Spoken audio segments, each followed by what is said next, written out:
Hello, fellow heroes. To 30 your minutes long. D&D table, we are talking Vecna with the surprise release of the Vecna dossier. And to talk about that with me, I have Jasmine Bueller. How are you doing Surprise today? release. I'm doing amazing. It's always a pleasure to sit and chat with you, Amy. Thank you so much for having me.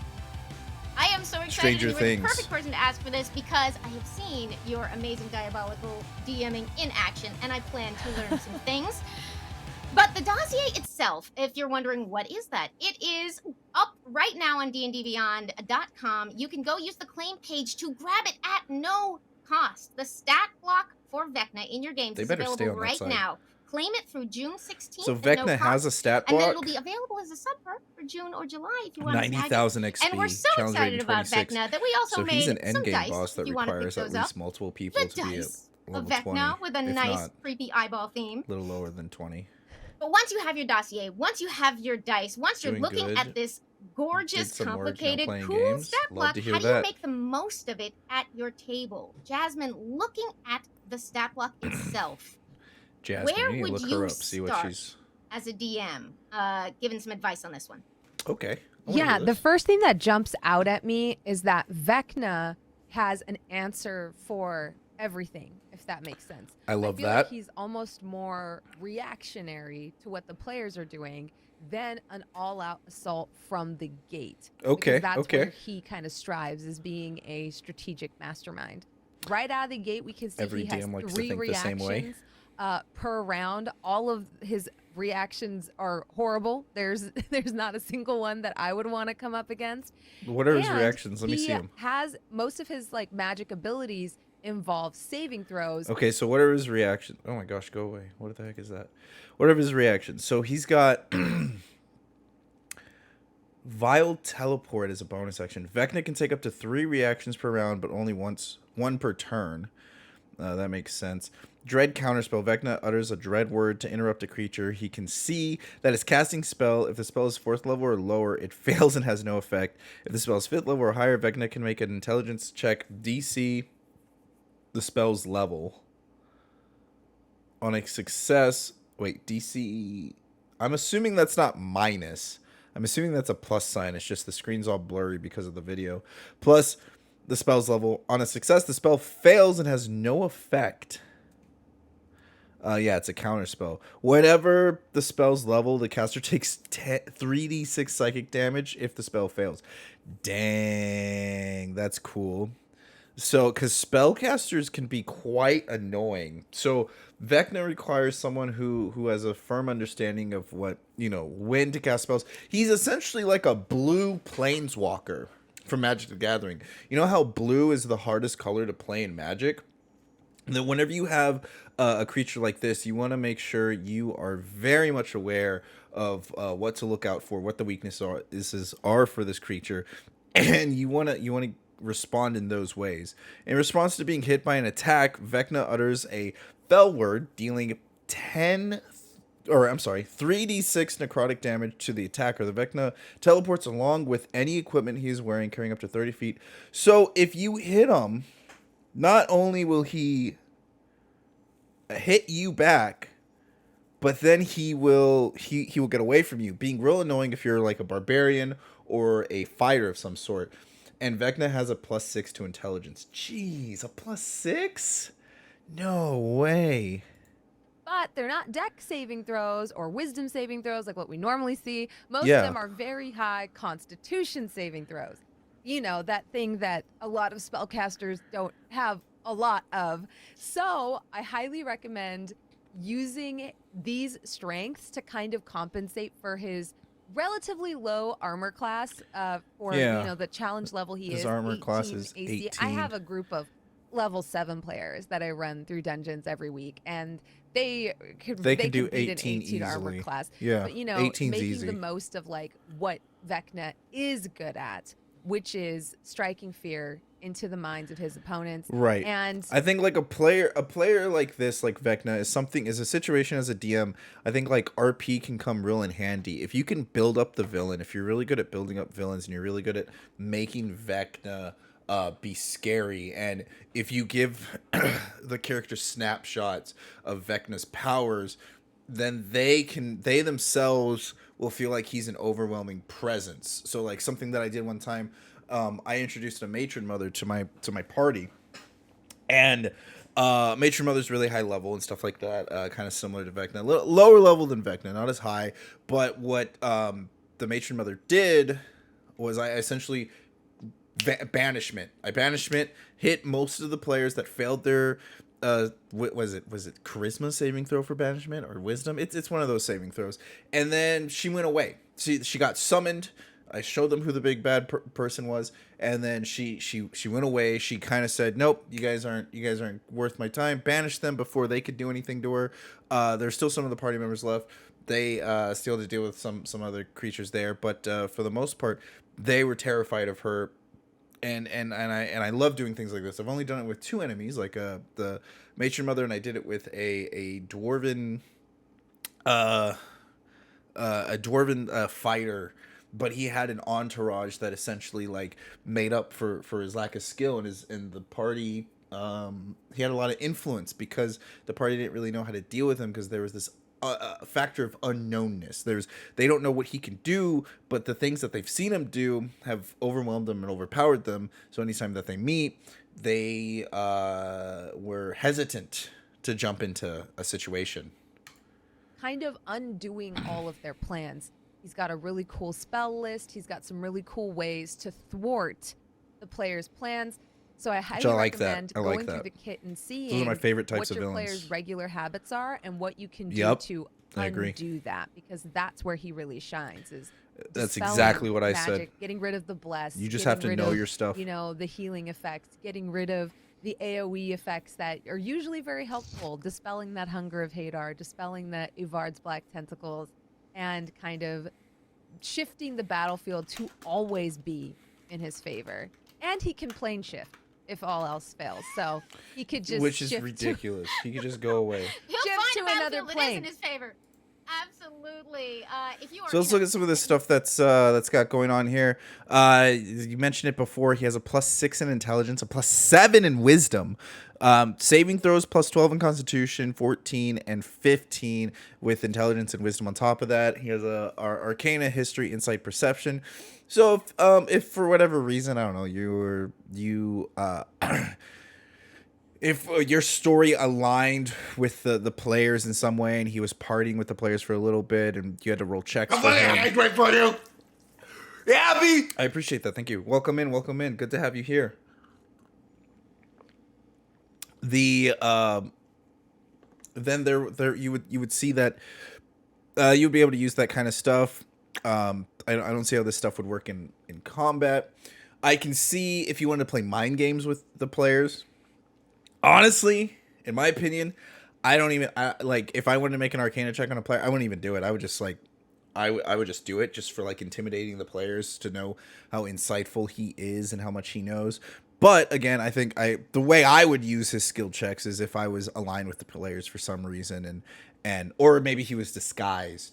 He was disguised as another adventurer, tricking the players for a little bit, learning about the players from the inside, and then that's what. That sounds great. That actually sounds really good. The resistance to cold, lightning, necrotic. That's cool. That's a big deal. A lot of players like to use fire, but immunity. He's immune to poison, bludgeoning, piercing, and slashing from non-magical attacks. Okay, so I've always been confused by this. Someone correct me if I'm wrong. If it's non-magical, so that means if they cast a spell, or I'm sorry. So if they have a sword that's magical, they can still do piercing damage and slashing damage. That's how I've always done it. No one's ever corrected me. But for some reason, I feel like that's how it works, right? I'm gonna go with that. That's how it works. And he's immune to being charmed, exhausted, frightened, paralyzed, poisoned, and stunned, which are all really important things. Being stunned really sucks if you're a boss and a player comes in and stuns you. He has true sight, so no one can sneak up with him using invisibility. So his best terrain is essentially like Final Destination Smash Brothers, where you can basically just sit back and enjoy, take care of everything, teleport away, be able to do those things where have no pesky rogues go up against you, and nobody can hide against any of your attacks with a passive perception of 25. But at this level, that honestly, I mean, that's really high. That's really good. A rogue would have to roll really badly. I mean, rogues get the abilities where they can't roll lower than a 10. So even then, like, a rogue would have to roll really badly to avoid his passive perception, but that's still, like, actually really good. He knows Common, Draconic, Elvish, and Infernal, which makes sense. Again, 90,000 XP. 90,000 XP is a lot, but to put in a matter of perspective of just how much that is... So my group right now is a bunch of level 14s. If the whole party was there, what's the math for that?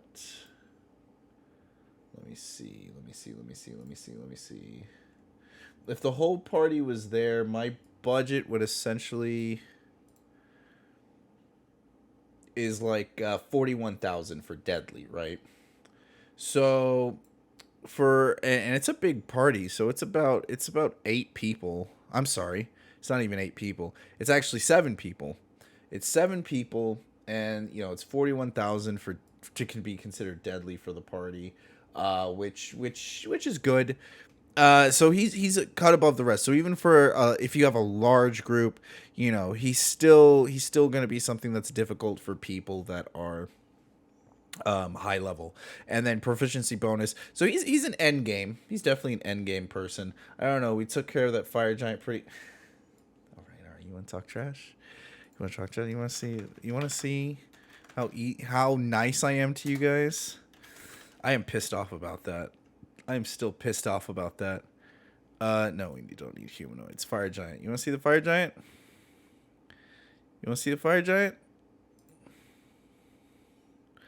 Fire Giant was only 11,500. Fire Giant was only 11,500. Barely considered easy for you guys. I want you to know that. Barely considered easy. No, I'm just kidding. The whole party wasn't even there. You guys were missing this person. You guys were missing that person. You guys were missing this person. You guys were technically missing this person, which would still put it on a medium. And then I was trying new things as a DM, but I'm still upset about that. I don't want to talk about it. I don't want to want to hear about it. We did indeed, you jerks. The gloves are off. I will no longer be easy on you guys. Any other reason, here is your guide on how we're going to make the most of it. Where Vecna's strength lies is in being an amazing magic user. So although it might be tempting to throw him at your players, I would actually hazard to say to keep him as far away as you can and aim for the squishy people first. Yeah. Now he does have, and that's what I like about like getting higher level means you're going against like smarter enemies. You're not just fighting a bunch of goblins, right? So you as a DM, there's a shift to where the enemies that your players fight will actually use good, decent tactics, and then the players are gonna have to come out on top with that. Reactions in his kit to deal with if players run up to him. He's got that vile teleport where if he gets fell rebuke, where he can basically teleport away with a vile teleport if he does get struck. I think that informs, which I think is really, really good. By the way, the fell rebuke down here is something that you should take advantage of every time. If someone's in melee range of Vecna, you need to jump away. You on everything you need to do. I definitely say you can use Afterthought to hit, but I would recommend getting out. What's Afterthought? What's his actions? Let me see his She's talking into his actions as if we know him. So let's see. So Vecna can use Flight of the Dam if available, Rotten Fate, or Spellcasting. He then makes 2 attacks with Afterthought. Okay. So he can do a series of things. Afterthought is a melee weapon attack plus 13 to hit. That's pretty good. That's all right. With a reach of 5 feet, one target It does D4 plus 5 damage plus 2d8 necrotic damage. If the target is a creature, it is afflicted by entropic magic, taking 2d8 necrotic damage at the start of each of its turns. That's good. It's a little bit of poison in the fight, a little bit of things like that. Immediately after this damage, on its turn, the target can make a DC 20 Constitution saving throw, ending the effect of itself successful. Until its success on this save, the afflicted target can't regain hit points. So, yeah, I would until its success, it can't regain hit points. That part's really good, so you can't heal each other. That would render my party useless. Yeah, the ability to be able to unheal, not heal. I think that's a real important thing right there.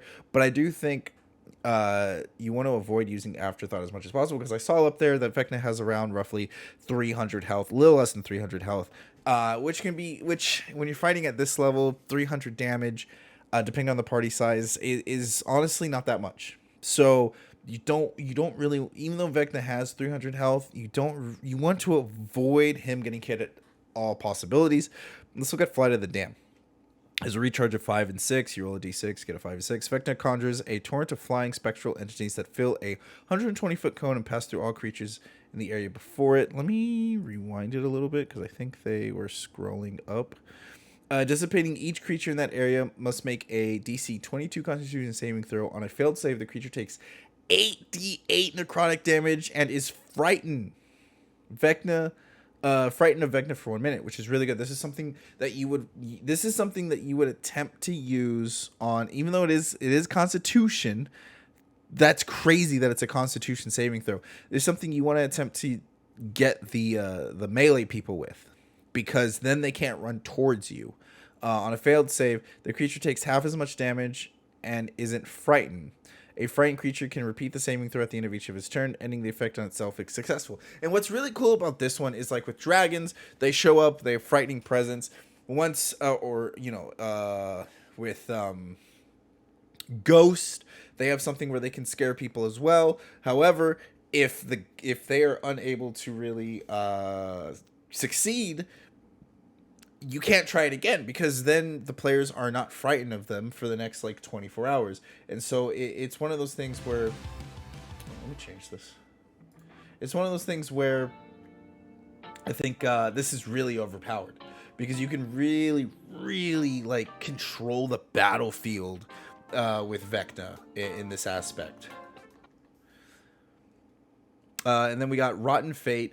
Vecna causes necrotic magic to engulf one creature he can see within 120 feet of himself. The target must make a DC 22 Constitution saving throw. Again, Constitution, which is unusual, very unusual. Taking 8d6 plus 60. Oh my gosh, necrotic damage on failed save, or half as much on a success one. A human killed by this magic rises as a zombie, so you can turn your players against each other. Yeah, this is one of the ones where you take out the squishy ones first. At the start of Vecna's turn, and acts immediately after Vecna in the initiative order. That's super important.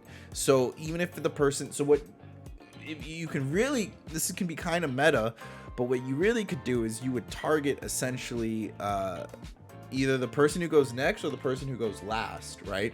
Try to avoid them getting a turn whatsoever. That's really good. And then, of course, he can cast some spells.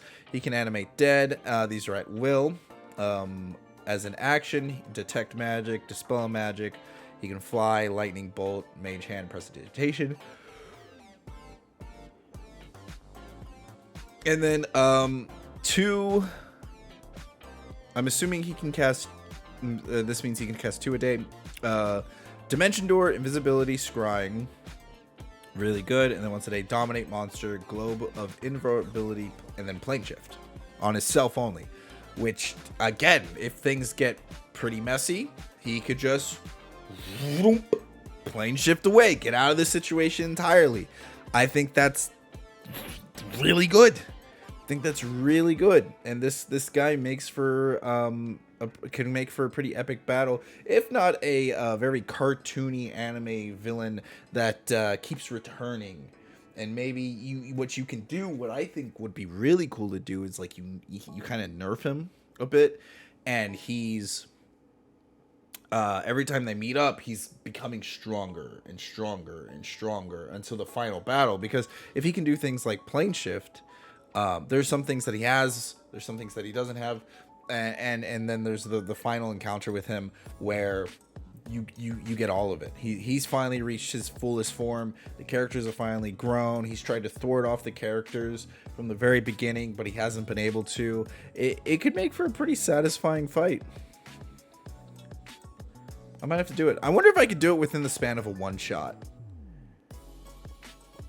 I'd have to try. I'd have to really try. I think I could do it within the span of a one shot and make it sound like a pretty interesting story. If players run up to him. Oh, and then what's this? Vile teleport. So as a bonus action, Vecna teleports along with any equipment. So he just straight up teleports. 30 feet. It's a Misty Step. He can cause each creature of his choice within 15 feet of his destination to take 10 of 3d6 psychic damage. At least one creature takes this damage. Vecna regains 80 hit points. If at least one creature. That's crazy. You know what that reminds me of? That reminds me of Gray Merchant in Magic.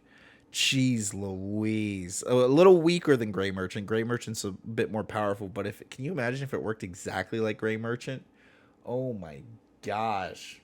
Gray Merchant, for those of you who don't know, magic card, black magic card, you pull it out for how many black little dinglings you have on the field. Gray Merchant sucks that many life from each player. So if you're playing with multiple people, you can gain a lot of health.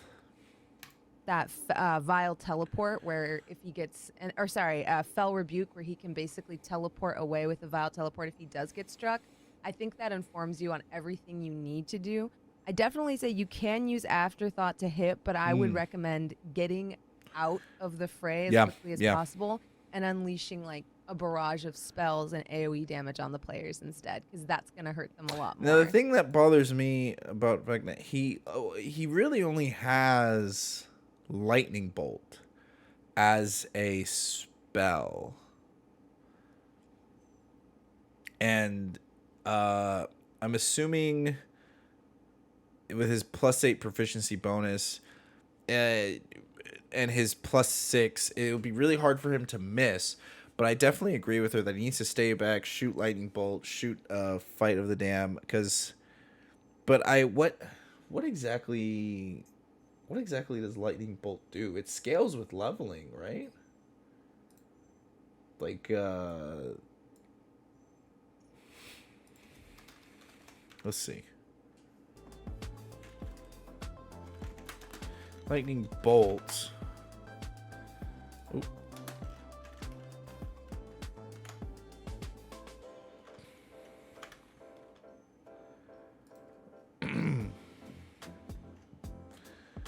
Lightning Bolt. A stroke of lightning, 100 feet. Each creature in the line. Oh, 86. You can cast a spell using... when you cast a spell, slots 4th level or higher. What level does Vecna cast his spells at? Did I miss that?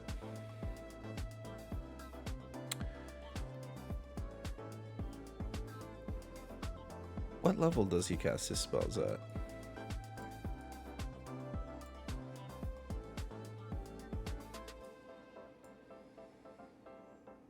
Spellcast. One of the following spells required no material components using intelligent spellcasting ability, save DC 22. Does he just cast it at 3rd level? I would assume the fact that Vecna is considered...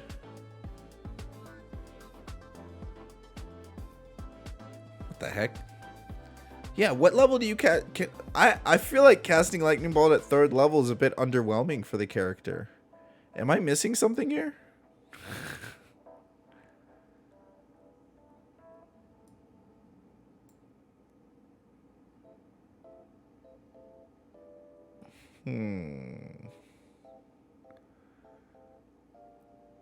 That's weird. I would, if it was me, I would cast it at, like, I don't know, just off the top of my head. I would have to do some research, but I feel like 7th or 8th levels fair casting that, but how many spells? I'm so confused how And that would work. unleashing like a barrage of spells and AoE damage on the players instead, because that's gonna hurt them a lot more. That makes a ton of sense. And of course, he has 5-a-day legendary resistances, so he can shrug off a lot of what they're going to try 5 a on him. day? Jeez. And the special quality, for those, if you're not familiar with Vecna, you should definitely check out the brief guide to Vecna that went up over on D&D that gives you a rundown. Liches are wonderful creatures of mythology, a huge part of D&D history. There you go. The key element Go being check it they're out. very tough to kill. I guess it's haven't only really 3rd level killed because he them can until do you it found the that entire one special fight every thing, single the turn if he phylactery, wanted, since he that doesn't is the use key it to their as true a slot. destruction, and they make that I agree. very Like, difficult. So I that's kind of have the reflected same into thing, undying feature, but of how Vecna works. But of course, that's I don't only if know. you can manage to get him down to no hit points, which could take some doing.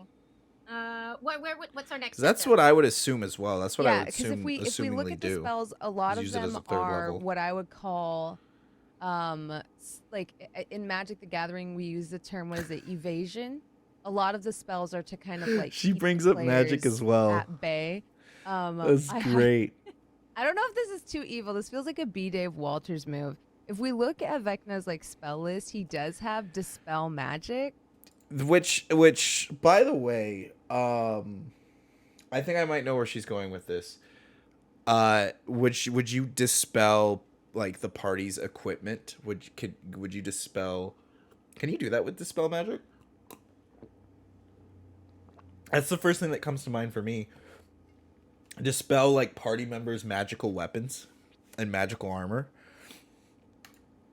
And doing things like dispelling the party's bless, dispelling protection from energy. Never mind. I feel like that's fair. Dispelling blast and energy.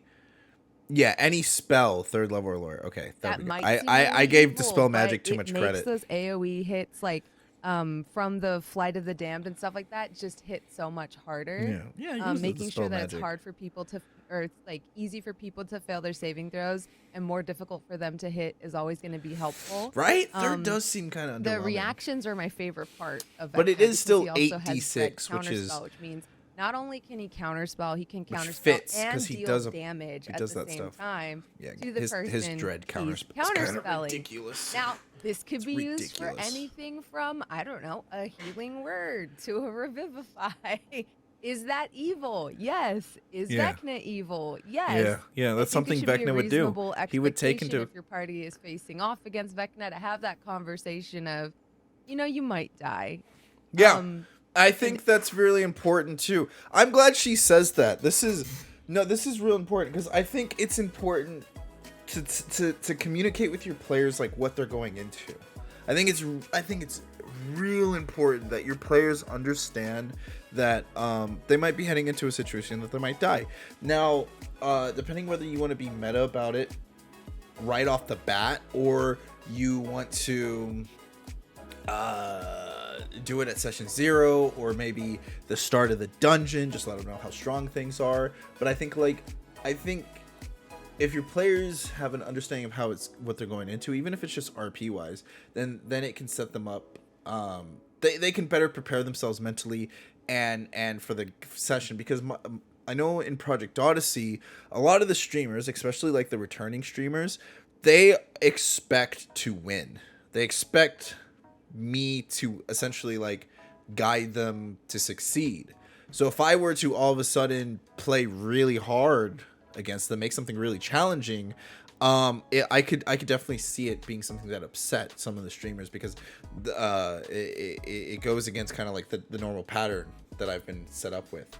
And it's every target in line for 100 feet, I guess. Yeah, like it's a good spell. 8d6 is good. I mean, 8d6, what's the average of? It's good. It's just, I want to do more. I want to kill someone with it. And I think like there's multiple ways for him to also raise the party as dead people. Yep. I would kind of once again flavor this where, rules as written is cool, but if one of the players... I love this. I love how she's a DM. She's a DM when she's like, look, I get it, rule lawyers. I get it. All right, rule lawyers. That's cool. Yeah, we get it. This was how it was intended to play. But let me put my spin on it. Because we're writers. We're we like to be creative. As a DM running it, you can always just decide it's higher levels. So, yeah, exactly. Exactly. Is downed and risen as a zombie. Why not have your players roll, to see if they're frightened by that, to see if they're, if add they a have little difficulty more to it. striking against their former friend. These are all tools you can use. The stat block really is just a starting point, but you can go crazy with this, I agree. right? I agree. So There's I no totally reason think you if you down one can't of the add party homebrew members and elements raise to them it. as a zombie, maybe you can ask your players to do a roll to see if they can bring themselves to strike their former friend. She's rough. She likes to go hard on her players. Those are my favorite things about the stat block. Actually, my brain was like spinning as I was reading through it because I was like, "There's so much opportunity here to like really just like twist that knife," Well, and it allows for such specific and memorable play. Obviously, as you I think are sort of hinting at throughout this conversation, you always want to make sure things are right for you and your table. But a lot of times, if your players are rolling up against Vecna, Is that me or they are them? ready for some fear. They Oh, are dang it. ready for They some moved the challenge. freaking camera. And these are, I Stop think, are moving your amazing camera. ideas on how to bring that to life. Would you, as a DM, like, I'm just going off on a tangent now, but like, if you're gonna make it extra challenging, would you also let them use sort of their knowledge of their compatriots to see how to take the zombie down? Yeah. Would that be part of the flavor? Oh yeah, definitely. Okay, definitely. what that one that's a silly question. Like, would you let them use the knowledge of their compatriots to take? Oh, never mind. I was thinking, okay, reverse that. Never mind. That's a good question. Yeah, totally. Because like, if you took someone as a zombie and now they're zombified, there's that one thing is like, is it a mindless zombie? Is it not? And it's like, magic, right? Like, magic is the greatest plot device ever because you can do whatever you want with it. So you go in, take control of it. You take control of a spellcaster. You use their spells. You know the teammates' weaknesses. You know what they're bad at. You use the spells that especially hurt your teammates, that are especially bad against your teammates, and things of that nature. Of course. If they were like, well, I know that this person has an injury on their left leg, so they move. Yeah, no, I definitely think you should always reward player ingenuity. I'm a firm believer that Player ingenuity. Like Wow. I don't want to say punish your players, but if you are Challenge. a naturally punishing DM, you have to be equally as rewarding. So I think the word she's looking for is challenging. There's a difference between punishment and challenging. Punishing the players is like an example of punishing mechanics and challenging mechanics is a punishment. There's no real workaround to a punishment. It's just something that you have to deal with, right? Because you're being punished. You can't get out of it. You have to deal with it. Challenging, this is the way you think of a challenging. A challenging is a way to there is a workaround. Whether you take it head on, whether you outsmart it, but you are challenged. There is some critical thinking that you have to go about it. So I think that I'm definitely thinking that's what she's saying, and I definitely believe, just based on what she said so far, that's how she plays. She loves to challenge her players, and bringing. And I want to see what she says right now. But yeah, if you're going to resurrect a teammate as a zombie, and you're going to use that player's abilities against the teammate, or you're going to use the player's own weaknesses against them, you have to be prepared to have some leeway, right? Like you can't just be this all powerful creature that does that kind of stuff. There has to be a workaround.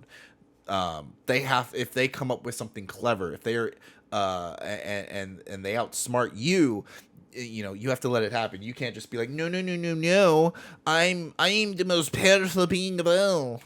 I think that's the balance there. If you have a tendency to make sort of design encounters that are very difficult to beat, the reward has to match that. Yeah. And if you have villains like Vecna that are masterminds, that are very skilled, that are very smart, that know how to get one over on the players, then you have to reward the players when they meet him where he's at. It's kind of Exactly. like a chess game. If the come up with players, something really interesting, I definitely what did I say say? reward that. What did I say? Yeah, if your players are just as crafty, just as creative as your villain is, you let them have it. Don't be like, man, but this is supposed to be my villain, man. Like you let them run it. That would be amazing. I also love that Vecna has 3 reactions because this is something I often do, and I've caught flack for it where people are like, that's what legendary reactions are for. But I like that Vecna has 3 reactions. As someone that does that myself with monsters I homebrew, I just want to say I appreciate that to whoever made the stat block because that's totally like a bronze move. Is to Absolutely. To give a boss 3 reactions. Up to 3 reactions per round, but only 1 per turn. Oh, those aren't legendary reactions. I thought those were legendary reactions. No, they're just straight up reactions. Whoa, wait a second. Vecna can take up to 3 reactions. Someone correct me. How do rounds and turns work? Define. A turn is a turn.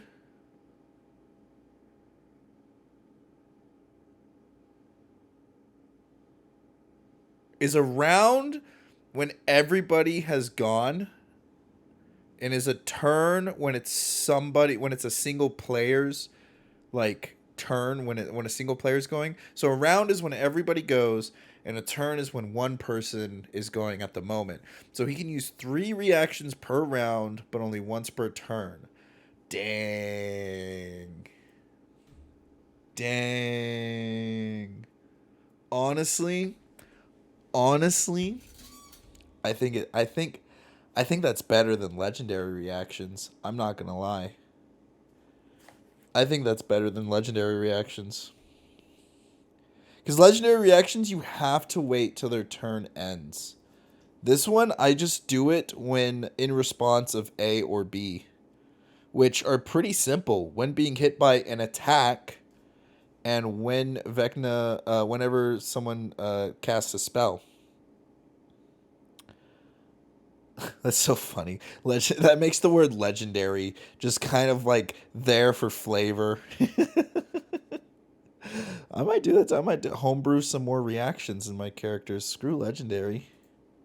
Which I'm just gonna guess means like you don't chain them together after the. That's why she was saying she's a stickler for doing that. Yes. That's funny. 3 per That's real round, funny. depending on the size of your party, that's gonna nullify a lot. Yeah, it is. Absolutely. Especially that, I'm telling you, when you play this boss, go for the casters. They're not going to know what to do.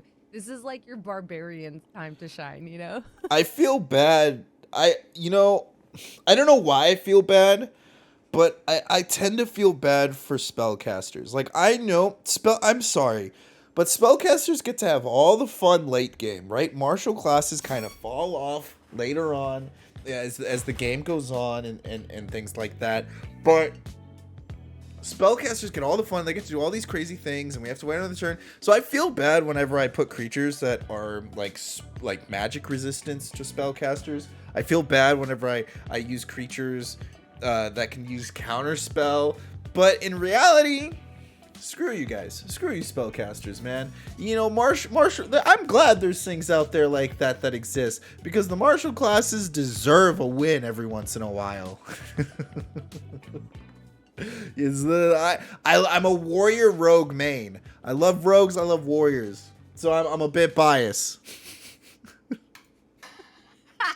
Barbarian's like, I guess can't he has get an in my answer head, for nothing that in here. too, though. Basically, yeah, he's really good at negating spell attacks too, or sorry, multi attacks.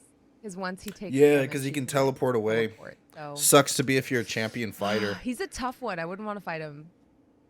Sucks to be that. So let's talk about some of the attacks. Obviously, the spellcasting is going to be a major feature. He's got some at will, some 2-a-days, some 1-a-days. But he's got that major Flight of the Damned. He conjures a torrent of flying spectral entities that fill a 120-foot cone and pass through all creatures in that area before dissipating. Each creature in that They area ended must up make going a over Constitution every spell, saving which throw. it's my bad. Kind of I didn't know they were going to do that. uh, I need a 36, bow. sorry, 88 necrotic damage, and they're frightened of Vecna for 1 minute. I'm frightened of Vecna all the time, but I would be officially in-game frightened of Vecna. On a failed save, the creature takes half as much, isn't frightened, but still takes it. A frightened Yeah, creature can still takes repeat half it at as the end of its much. turns, So etc., on etc. average, This 15 recharges on damage, 5 give or and take. 6. So is this your first move? Do you charge in with this first and just blast the area with fear?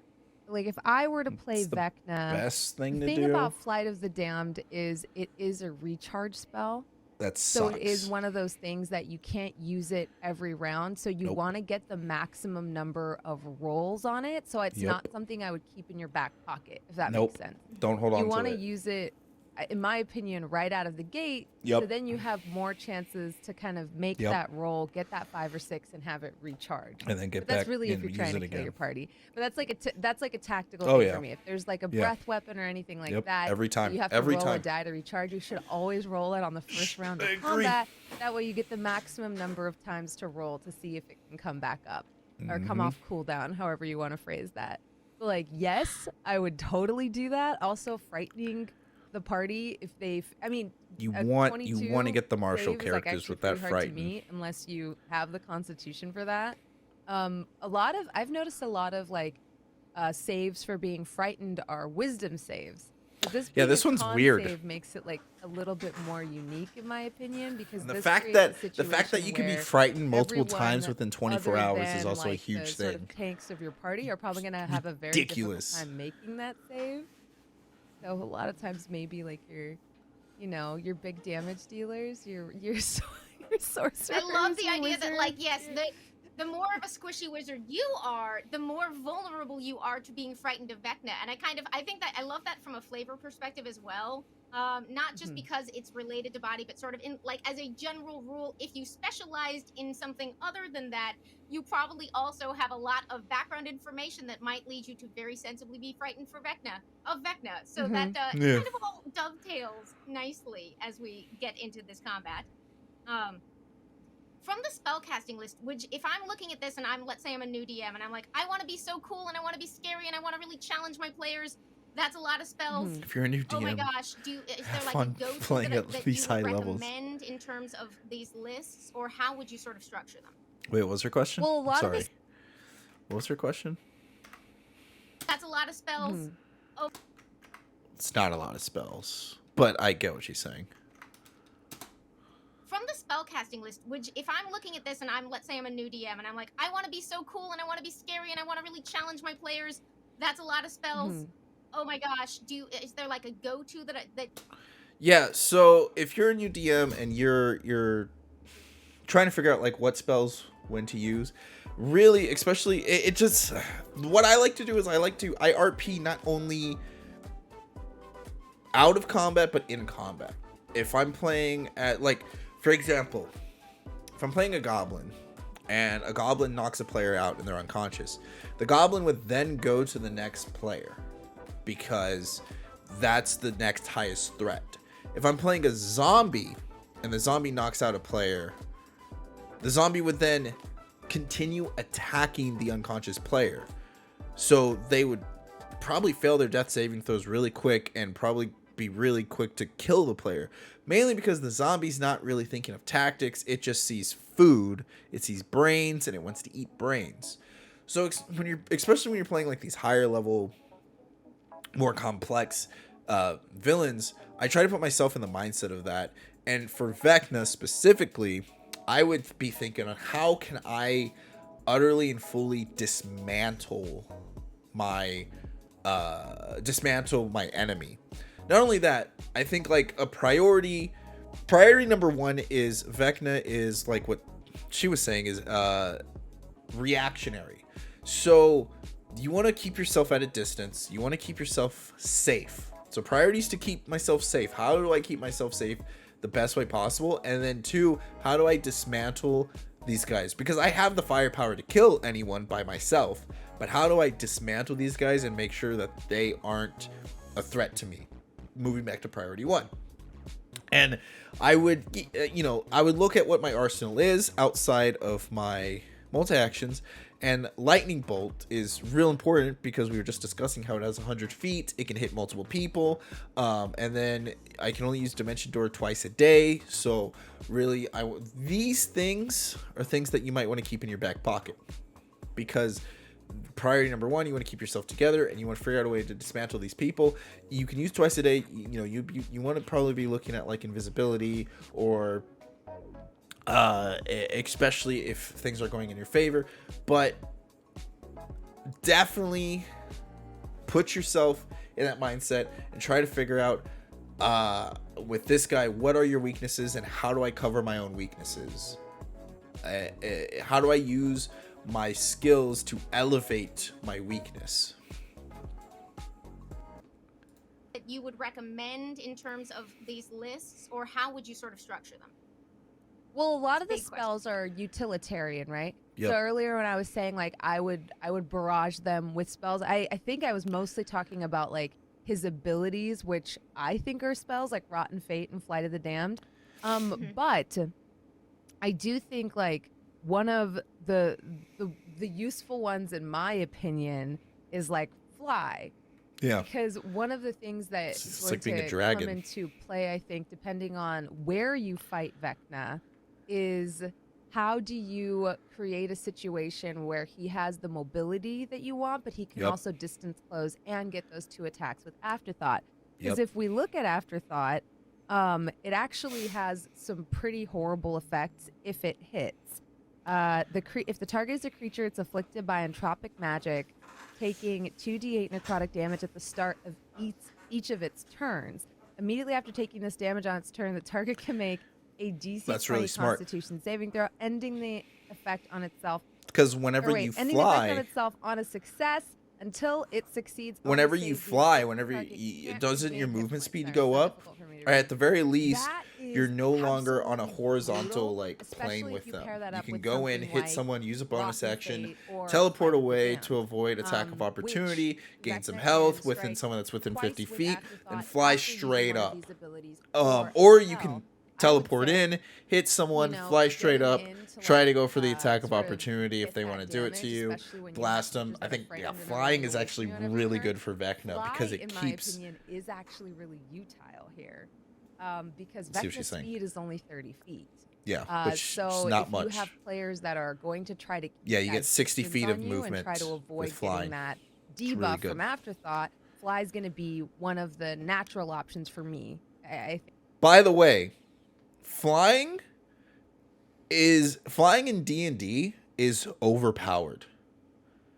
The ability to just fly in Dungeons and Dragons is ridiculous. So that's why like DMs are scared of races that can fly at level 1. Flying, think about this. Flying is a 3rd level spell. You get flying when you can cast Fireball. Like, that's how strong flying is. I don't know if that's like the best tactical option, but I also like this idea of just like the scary lich flying around the room hitting people. It with is good blade. imagery. So it also, you know, it's got some It helps got some keep you utility out of the there. way. It pairs well with like your general teleport escape strategy, but it also can get you to them to do that damage. I think that makes a lot of sense. A lot of swooping in, swooping out, and it lasts for 10 minutes. So that's the there's whole a combat lot of, right there. There's a lot to use there.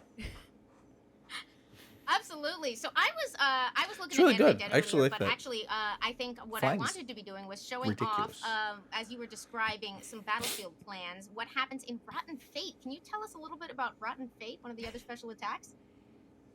Rotten Fate is one of my favorites. So Vecna causes necrotic magic, I can't read, to engulf one creature he can see within 120 feet of himself. Jeez. That's quite a bit. And like I said, if you have fly up, that means you can move to make sure you have that line of sight a little bit. Yep. The target must make a DC 22 con save, taking 8d8 plus 60 necrotic damage on a failed save, or half as much damage on a successful one. It's a beefy the humanoid one. It's a killed beefy by this attack. magic rises as a zombie at the start of Vecna's next turn, and acts immediately after Vecna in the initiative order, the zombie is under Vecna's control. Yeah. So this kind of does go hand in hand with a spell like Animate Dead. You can overwhelm your adventurers with, Wait. with numbers. I do think, Oh, however, they're there's using like a D&D Beyond. psychological I just realized that. because your party will still be reeling. I wonder if from this the is fact done by that one of wizards or their, not. members is downed, and then having to deal with them as a threat, and then at the very next turn is like a really cool thing to do, in my opinion. I think it's fun. So you can both use the daggers to keep them from healing, use a counterspell to prevent any effect that might like help them make that save, and once they're actually down, or if you hit them with a Rotten Fate, then turn them to your service. So it's really just a terrifying, delicious combo of evil. And like I said, that dispel He's dirty magic, with if it. there's like any healing spirits they summon, you can dispel them. If there's if they have like, I'm forgetting what spell it is, but I believe there's like a companion healing spirit spell. You could dispel a lot of that. Don't Or, hold any punches. you You murder the dispel healing spirit. and that's the thing is Vecna like would the do player that. he can only do it 3 I truly times. think he would. But the idea that he also has like invisibility, like he could. This is what I mean. Like when I say like turn it into a psychological fight, like giving him invisibility or flight and having him pop up behind another player, flavor that.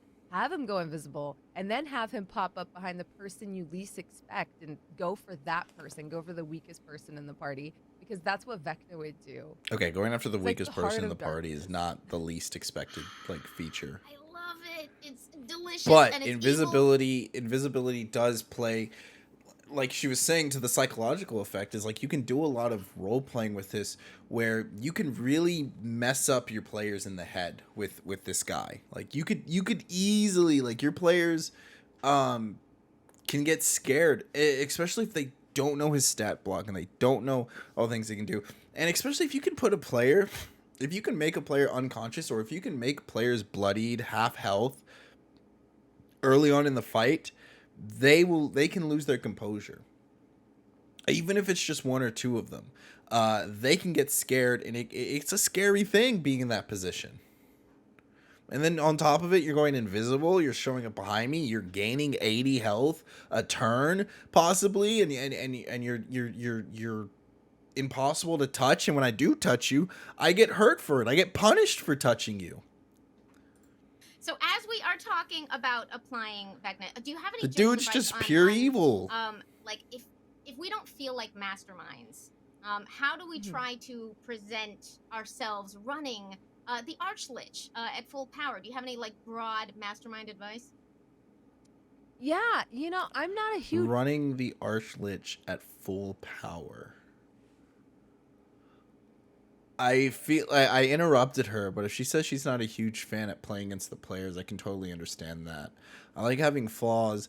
I think she's already said it, but I want to hear what she has to say real quick. huge mastermind myself in the sense Yeah. that I am much better at solving puzzles than I am at making puzzles. if It's that hard to makes make sense. puzzles, And especially when it for comes players. to a character like Vecna, I think you have 2 options.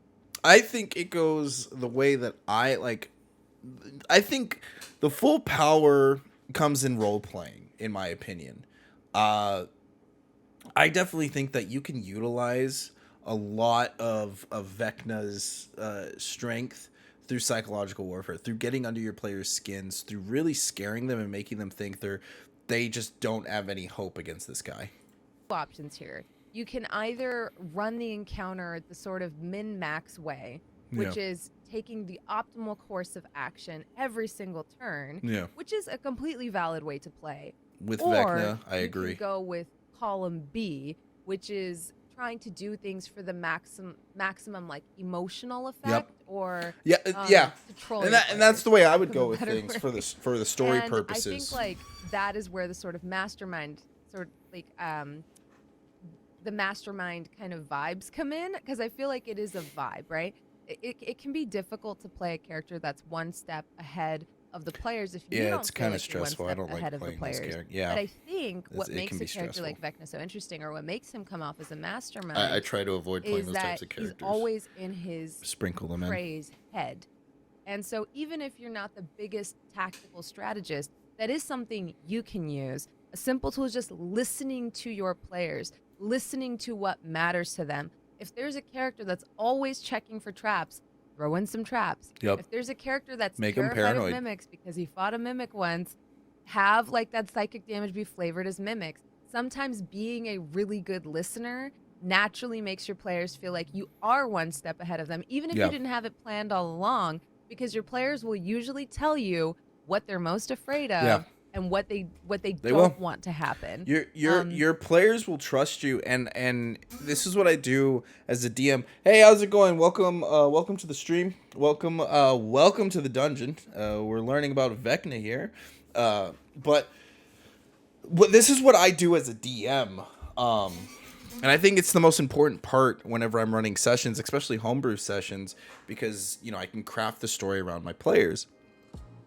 The first arc is, even though people tell me their backstory, I've had people that played D&D for a long time, and even though people tell me their backstory, I know that a lot of times when a player makes a character, sometimes the character doesn't fit like a glove.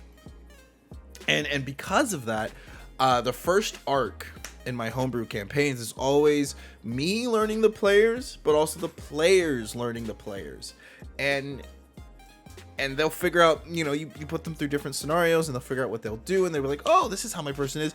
And they'll be like, hey, is it okay if I can change my backstory a little bit, or add this, or take away that? I'm like, yeah, that's fine, go for it, do that. And I think that's okay. I don't think anything has to be set in stone, and there will be a point where they're just satisfied. And then I've gained their trust, and they tell me all the things that they love, they tell me all the things that they hate, and I use it against them. I take that trust, and I stab them in the back with it.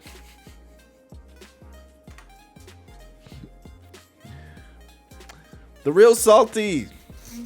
What you up to today? Hope you're doing a good day. Hope you're having a good day. Thanks for stopping by and watching.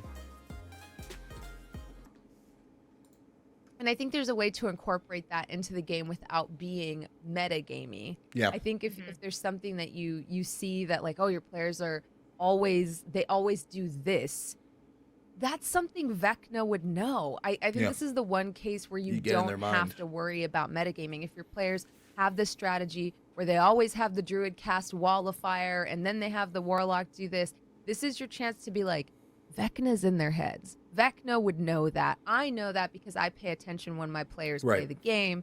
So therefore, I'm going to dispel that spell, or I'm going to counterspell it, and then I'm going to do this and this and this and this, and completely throw a wrench in their plans because he's Vecna. Well, and especially if it's part of your story that he might know they're coming. Like, canonically in the stat block, he's got scrying. He may literally have set them some test fights. Set up some stuff to put them through on their way towards confronting him, and be like, saw what you did there, and I'm ready. You don't want your players to feel targeted in the wrong way, but the idea that this terrifying guy has set a trap for you specifically, what a cool moment. I think, yes, I think it can be really special. And I think, like I said, there's ways to warn the party too. Like, if you see someone's getting what if someone had, like, the hand of Vecna or the eye of Vecna, and Vecna was just in their head? He was just in their head. He already knew. And that's the way he's been watching them. low on health, and someone's like, oh, well, I just always wait until they're X amount of low, and then I lay on hands. Taking, like I said, taking advantage of that. Maybe then you say, oh, like, maybe that's the character I should hit with afterthought. So they think that they're going to get to a certain threshold and then get healed, but now their hit points can't go up, and now we've set them up to be knocked out, and then from here, what else can happen? Just playing their but heads. setting those expectations, like you said, throughout. And doing those kinds of things, again, what she is saying, doing those kinds of things, and I think this is really smart of her to say this, is knowing your players and doing the things that they normally do and countering it. Play like a blue player. Like, if you ever played Magic the Gathering, play like you're playing a blue deck. But be smart with your resources, because you only have so many, and it gives the feeling like Vecna's always one step ahead when he's really not. The environment, because we're all just making it up on the spot. Fighting him, I think with this stat block, I think that's fair. I think setting up your party's expectations as they go into it of what they might be dealing with so that they can have a chance with Right. maybe some necrotic resist or maybe some immune to, the being frightened condition, just little things like that.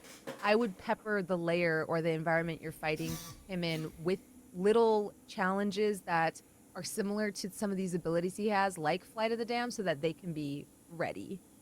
Even whether they're traps, whether it's like a chest they open and these spectral winged beings fly out and everyone has to make a con save, I think it'll start to adjust their expectations for what to expect so it doesn't feel unfair.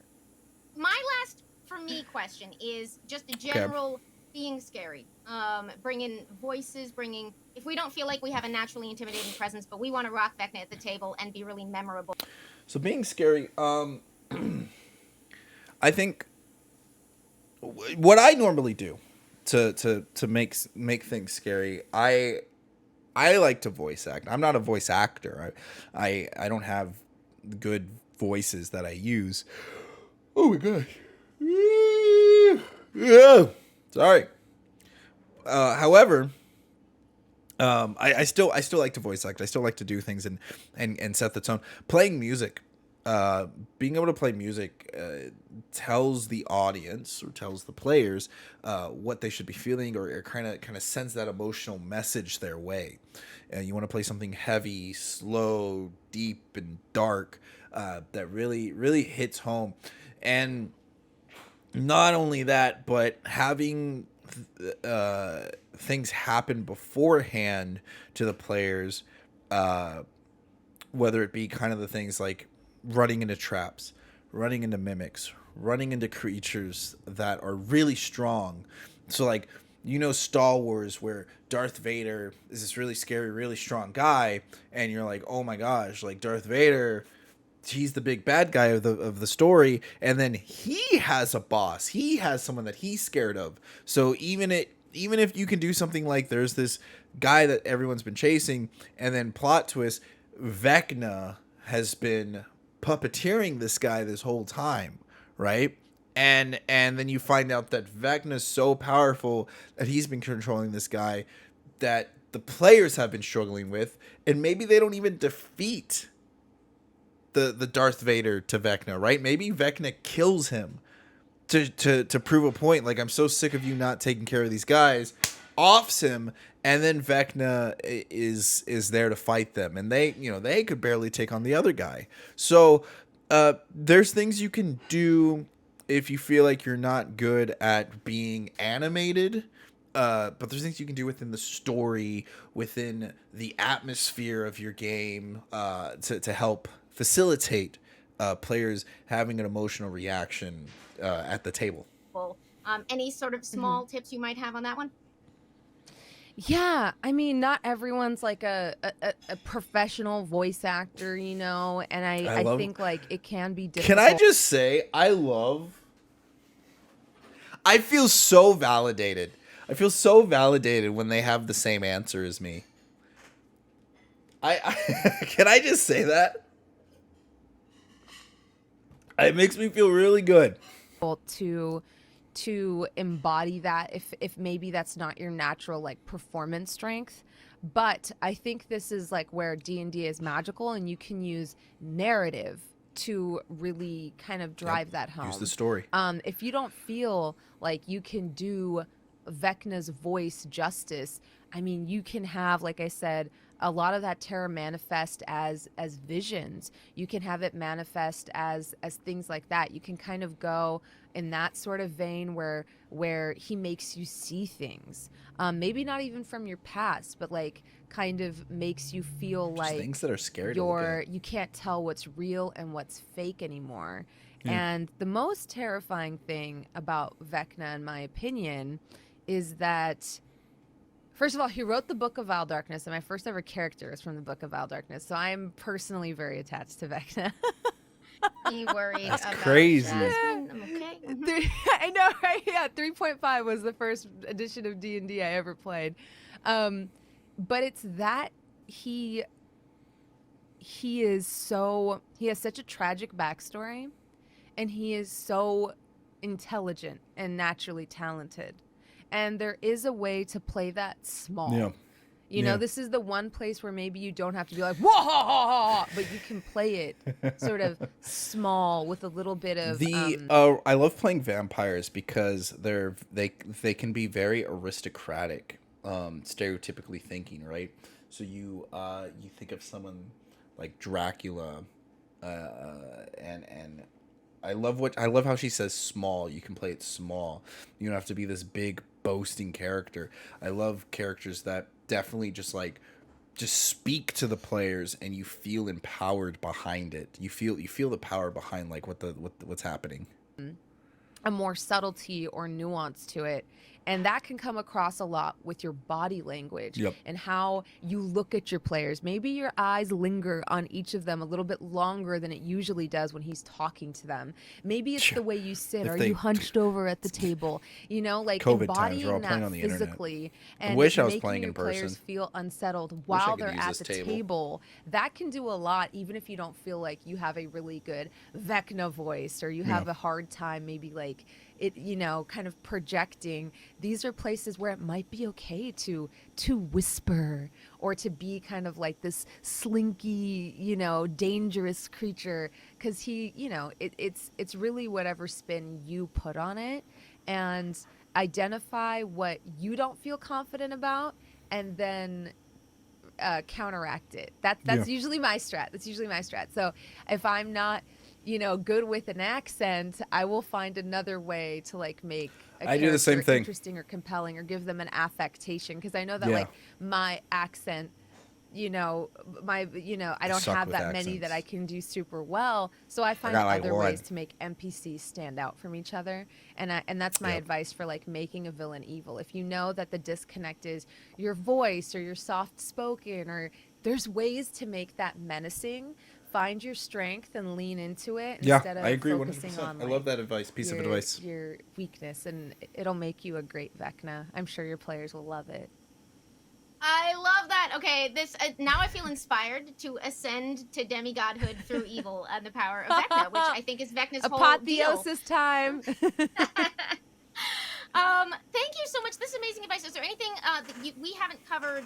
Obviously, we could talk forever about the things in this stat block, but that you would want to make sure people are bringing to the table when they use the Vecna dossier to bring Vecna into their games? I think, like, in addition to the stat block, if you're not familiar with Vecna, I would definitely read the Covered his lore legs on because the I'm pretty page sure he as like well, skips leg because day. I do think that's going to inform you on how. Reading lore can help out a lot, especially if you want to get into the mindset of a creature or something. Reading lore can help you understand a lot, and knowing their history, knowing their culture is so good. I love reading lore about stuff. Evil you should be when playing this character. Yeah. And I think, like, just have fun with it, you know? There's a lot of fun stuff in his kit, but like I said, it can feel unfair, so make sure that you establish expectations going in, because if you have players that are like, I don't know who Vecna is, this will be just like any other boss we fought, they're going to be in for a really bad time. I think it's good to don't do that. I think it's good to just I sort hope of so. manage those expectations of, this is going to be one of the Stranger Things has ruined that for hardest us. fights probably you've ever done. They're gonna- Because Vecna has an answer for I'd be like, everything. And think about that when you're playing him. He has an answer for characters that get into the fray and hit, you know, 2 or 3. The monk with flurry of blows. He has answers for everything. Don't be afraid Except for bow to and arrows. use those answers. He does not And if have you an read answer for carefully bow in and his arrow. kit, like, it's very difficult. I think the oath bow would absolutely delete Vecna.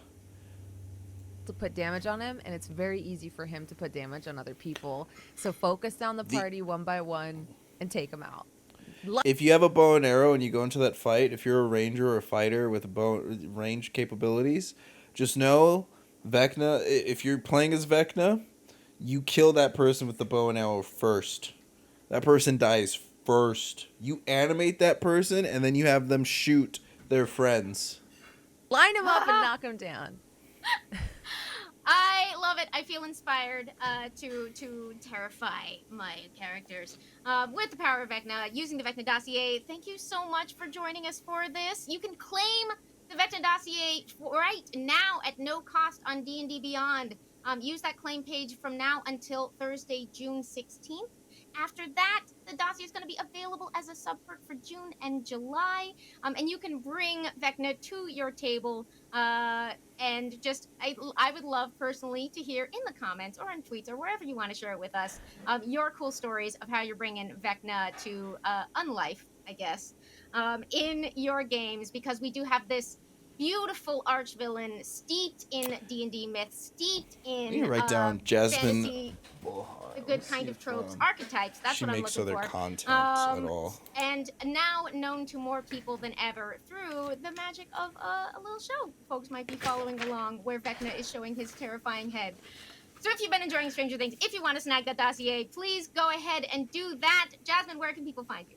Yeah, where can we find you? Hi, you can find me at That Bronze Girl everywhere on Twitch, At Twitter, That Bronze Girl. Instagram, and I liked her yes, views on hit me up things. if you decide to make your Vecna fly and be invisible, because it might not be the most tactical move, but it's the most interesting one.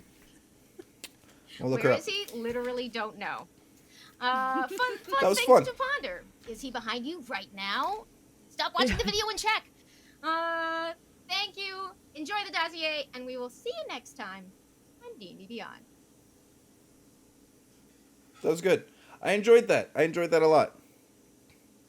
That was good. Should I just subscribe? Well, I want to subscribe on my main channel to D&D.